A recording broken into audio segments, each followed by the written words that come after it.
3대 특검 연장 법안이 이번 주에 발의가 됐고 다음 주 초 윤석열 전 대통령 구치소 CCTV 영상을 열람하는 것도 관심사가 되고 있는데요. 국회 법사위 여당 간사를 맡고 있는 김용민 의원과 함께 이야기 나눠보겠습니다. 어서 오세요. 네, 안녕하십니까. 네, 9월 정기국회 앞두고 3대 특검법 개정안이 발의가 됐습니다.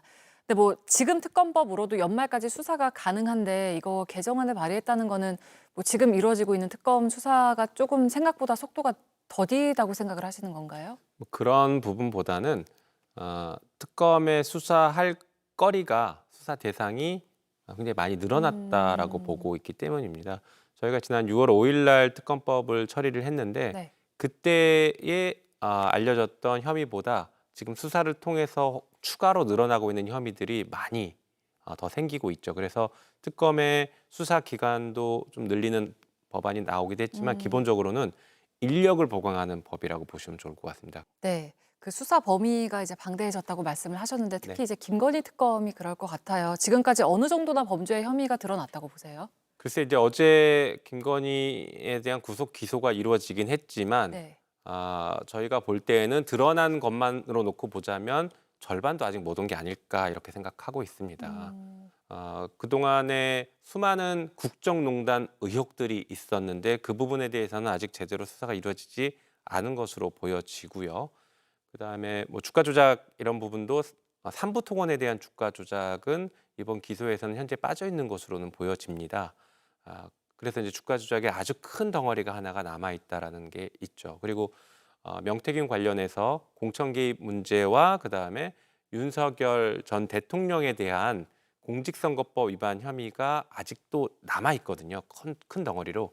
그래서 이런 것들에 대한 수사가 아직 충분히 이루어지지 않고 있는 상태라고 보고 있습니다. 네. 그 검찰 개혁 부분과 관련해서는 여권 안에서도 그러니까 행안부 산하에 경찰, 국수본, 중수청까지 둘 경우에 이제 권한 집중 문제가 생기지 않냐. 그리고 검찰 수사권 배제에 대한 이견이 아직 다 해소가 안 됐다. 뭐 이런 얘기도 있는데 이 부분은 좀 어떻게 보고 계시나요? 뭐 이견이 아직 해소가 안 됐다라고 평가하기는 그렇고 내부 토론 중이라고 좀 이해해 주시면 좋을 것 같고요. 그래서 단일화를 곧 만들 것입니다.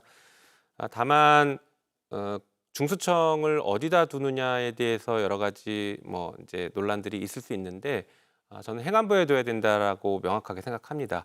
더 정확히는 법무부에 두면 안 된다라는 게 저의 이제 명확한 입장인데요. 법무부에 두는 경우에는 수사와 기소를 분리했다라고 평가할 수가 없기 때문입니다. 지금도 이미 법무부는 검사를 중심으로 다 하나로 뭉쳐 있는 조직이고 법무부가 검찰을 지금 상급기관으로서 관리 감독하고 견제해야 되는데 그 기능을 못하는 게 법무부 자체가 검사들의 조직이 되었기 때문입니다. 그런데 중수청을 또 법무부에 두면 법무부와 검찰과 중수청이 모두 검찰로 하나로 통합된 조직이 되기 때문에 지금보다 더 검찰의 힘이 강해집니다. 네. 그러면 행안부에 두는 것이 타당하느냐는 여러 가지 논란이 있지만 이렇게 좀 보면 좋을 것 같습니다. 먼저 중수청을 만들지 않는다라고 하면 수사 기소를 분리하면 수사는 모두 국가수사본부로 갑니다. 그러니까 원래 경찰이 하는 수사 100으로 다 가는 것이죠. 그런데 경찰에게만 맡기면 어렵다, 견제가 안 되는 것 아니냐라는 우려 때문에 중수청을 별도로 떼서 수사기관을 전문화시키고 상호 견제 경쟁하게 만드는 것입니다. 그러니 경찰 비대화를 막는 견제 수단으로서 중수청이 중요한 의미를 가질 수 있죠. 중수청이 새로 만들어져서 막강한 수사기관이 될 것 같지만 압수수색도 혼자 단독으로 못합니다. 왜냐하면 영장 청구권이 없기 때문이죠. 모든 수사, 모든 강제 수사는 검사의 승인이 있어야지만 가능합니다. 그래서 수사기관이 집중하고 권한을 함부로 폭주할 것이다라는 그런 우려는 현실에서는 생각보다 크지 않을 것이다라고 분명하게 말씀드릴 수 있습니다.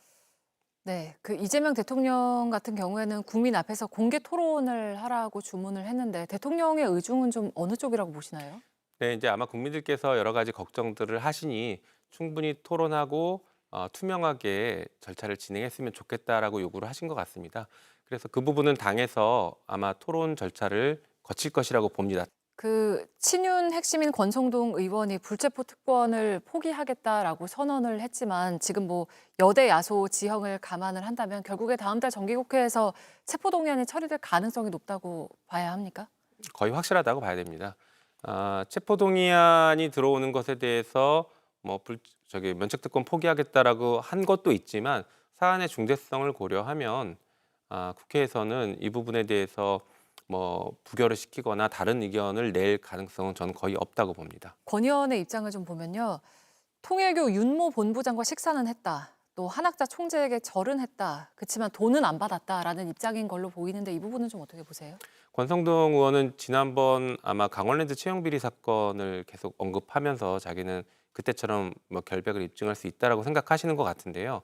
지난 강원랜드 채용 비리 사건에서는 수사가 초기에 상당히 늦어졌기 때문에 핵심 증인이 해외로 도피했습니다. 그리고 핵심 증거들이 다 인멸된 상태에서 수사가 진행된 것으로 제가 알고 있습니다. 그래서 그때와 지금은 상황이 매우 다르고 특검도 입증의 자신감을 보여주고 있는 것이라고 보고 있습니다. 네, 그리고 법사위에서는 모레 월요일에 서울구치소 현장 검증을 갈 텐데요. 가면 윤 전 대통령이 특검의 인치를 거부했던 당시의 CCTV 영상을 볼 수가 있습니까? 네, 이제 열람은 하기로 했습니다. 네. 열람과 이제 공개는 조금 다른 네. 개념일 텐데요. 일단 법사위원들이 그 영상을 다 지켜보는 것으로 이렇게 결정을 해서 구치소에서도 준비하겠다라는 답도 들었습니다. 그래서 월요일에는 그 체포 과정에 대한 전 과정을 CCTV를 확인하고 그 과정에서 인권 침해 요소가 있었는지 아니면 왜 집행이 제대로 잘 안 됐는지 이런 것들을 저희가 좀 확인해 보고 올 계획입니다. 네, 공개는 하지 않기로 한 건가요? 아직 그거는 결정되진 않았고요. 열람을 해보고 네, 공개 필요성이 있다라고 하면 공개할 수 있지만 네. 적어도 저희 입장에서는 이게 정치적인 논란이나 정쟁으로 비화되는 관점으로 공개할 생각은 없고 인권 침해 문제라든가 특검의 수사 과정에서의 어떤 중대한 절차적인 문제 이런 것들이 있어서 공개 필요성이 높다라고 하면 그때 고민해 볼 생각입니다. 알겠습니다. 그 여당에서는 지금 뭐 특별재판부 설치를 요구하라는 그 목소리가 이어지고 있는데 이 부분은 좀 어떻게 준비를 하고 계실까요? 저희는 이제 비상한 상황이기 때문에 네. 비상한 조치가 필요하다라는 입장입니다. 이 내란이라는 것이 발생할 줄 21세기에 내란이 발생할 줄은 대한민국 국민 아무도 생각 안 했을 건데요. 실제로 발생했습니다. 그래서 그 내란이 어떻게 벌어졌는지 그리고 누가 잘못을 했고 그 사람이 어떻게 처벌받는지는 전 국민에게 굉장히 중요한 관심사이고 앞으로 역사에도 남겨야 될 교훈입니다. 그래서 재판이 공정하게 이루어지는 것, 재판 결과가 국민들에게 신뢰를 받는 것은 매우 중요한 문제이죠. 그런데 지금 일련의 재판 과정들을 보면 그 신뢰를 국민의 신뢰, 국민의 눈높이에 맞는 재판들이 이루어지고 있다라고 평가하기는 어렵습니다.